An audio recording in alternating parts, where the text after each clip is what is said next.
हुजूर ने जिब्रील अमीन से पूछा, मुझे जहन्नुम के अजाबों का जिक्र सुनाओ।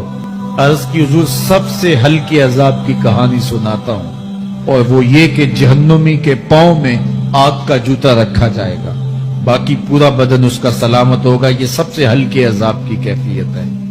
अब पांव में आग का जूता होगा, हिद्दत, गर्मी, शिद्दत इतनी होगी कि दिमाग पिघल के नाक और कानों के रास्ते से बाहर आ जाएगा।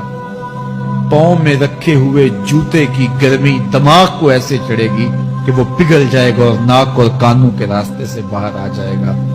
तो अल्लाह के अजाब के खौफ से चेहरे बिगड़ जाएंगे, हालत सलामत नहीं रहेगी। ये बात ज़हन में रखें कि अल्लाह जिसको जहन्नुम में डालेगा उसको इस सूरत में नहीं डालेगा। ये मुहम्मदी सूरत है।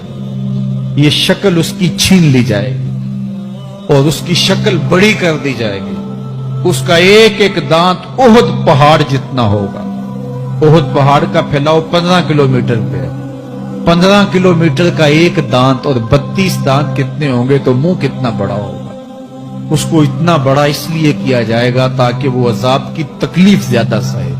70-70 गज मोटी खाल होगी और खाल जल जाएगी तो अल्लाह कुरान में फरमाता है हम नई खाल दे देंगे ताकि अजाब की तकलीफ इसको गवारा करनी पड़े।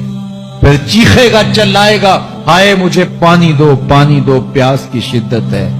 70 साल तक तो उसकी कोई आवाज ही नहीं सुनेगा। 70 साल के बाद दारोगा जहन्नम चीख कर कहेगा, क्या मांगता है? वो बोलेगा मुझे पानी चाहिए। कहा जाएगा तो बेबी मिलता है पानी नहीं। कुरान बताता है उसे माए हमीम दिया जाएगा, खौलता हुआ पानी, और वो इतना गर्म होगा जब पीने के लिए चेहरे के करीब करेगा उससे उठती हुई भाप की वजह से चेहरे की खाल उधड़ के उसके अंदर गिर पड़ेगी, लेकिन इसके बावजूद उसको पीना पड़ेगा।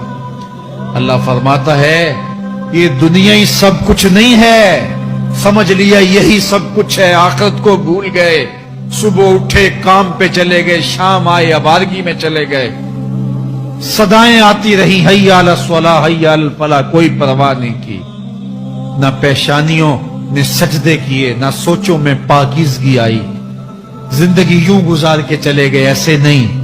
कहा एक वो होंगे जिनके चेहरे शगुफ्ता गुलाब होंगे, एक वो होंगे जिनके चेहरे बिगड़े हुए होंगे।